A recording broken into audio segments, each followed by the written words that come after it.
Екстремната десница освојува се повеќе гласови низ Европа.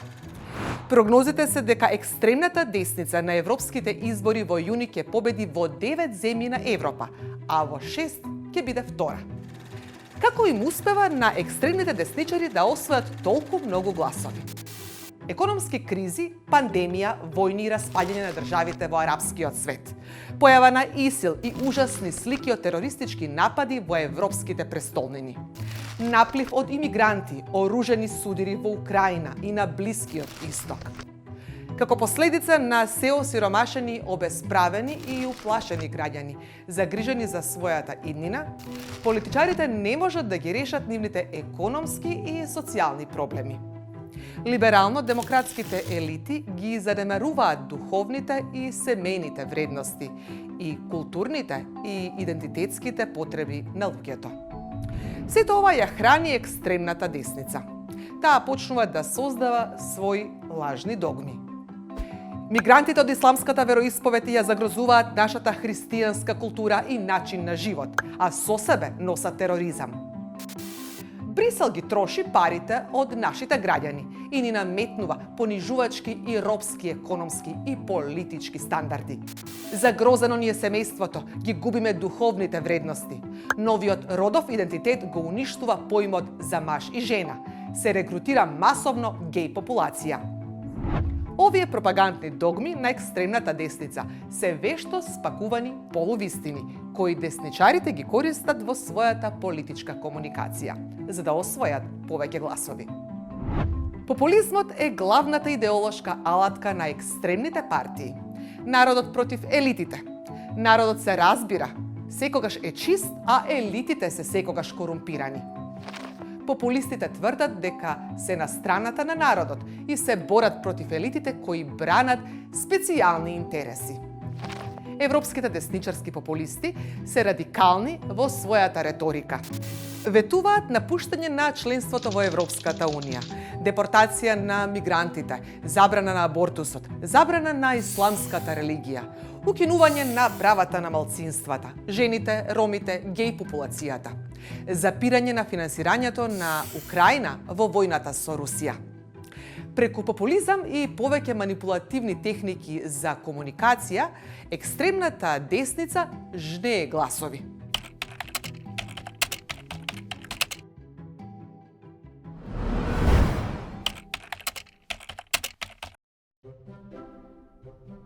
Ширењето страв кај граѓаните е најексплоатираната техника на манипулација за привлекување гласачи од страна на екстремните десничари популисти.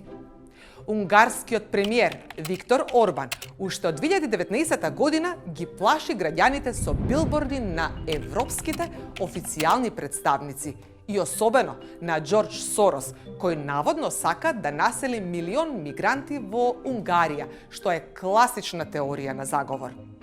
Стравот, како главно орудие за политичка мобилизација на гласачите, особено го користи холандскиот десничарски екстремист Герт Вилдерс. Во 2007 година тој го нарече куренот фашистичка книга и бараше да се забрани. Во 2008 сними и документарец во кој директно го поврза и исламот со тероризмот, прикажувајќи сцени на сечење глави и сцени од нападите од 11 септември 2001 во САД, заедно со цитати од Куранот. Нема сомнение дека терористички акти во Европа последната деценија изведува главно исламски фундаменталисти, но да се обвини цела една религија за терористичка е невтемелено застрашување на граѓаните заради политички цели.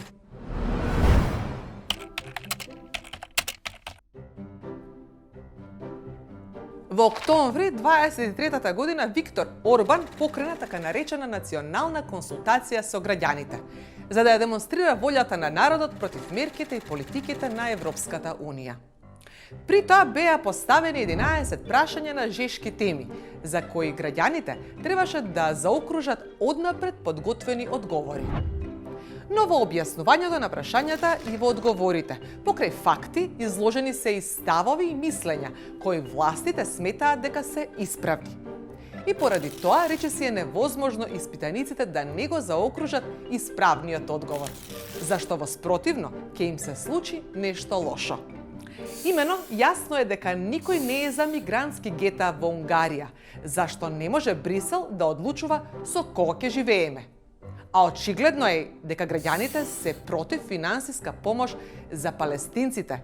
Се разбира, ако навистина има закана од терористички акти во Европа.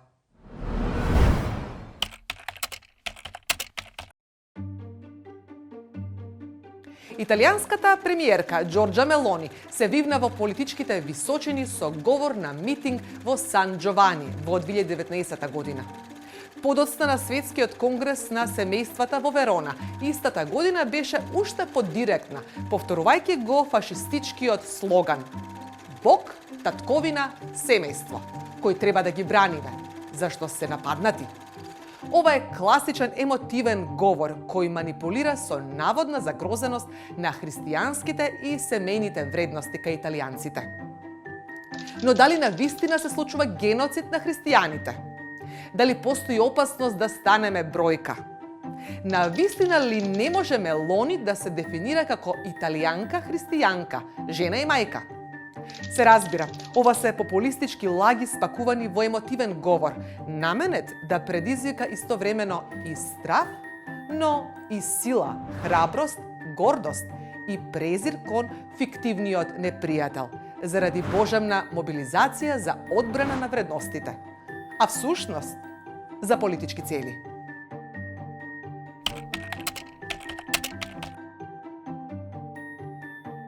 Антагонизмот помеѓу народот и елитите е главна алатка на популистите. Во политичките настапи на Марин Ле Пен во неколку изборни циклуси во Франција, на кои националниот собир забележува постојан пораст, може да се забележи дека заедно со стравот, десничарските популисти будат и други чувства, како што се гнев, лутина и бес кај граѓаните против политичката елита, која наводно им ги одзема правата и суверенитетот на државата. Очигледно е дека Ле Пен провоцира гнев кај публиката со тоа што на француските граѓани им вели дека тие не ги уживаат социјалните права онолку колку што треба, зашто парите одат за мигрантите. А француската политичка елита е главниот виновник што Франција го губи суверенитетот. Прикажувајќи ја Европската Унија како казна затвор, Ле Пен провоцира лутина и бес кај французите против либералната политичка елита на власт, која ја предала Франција на технократите во Брисел.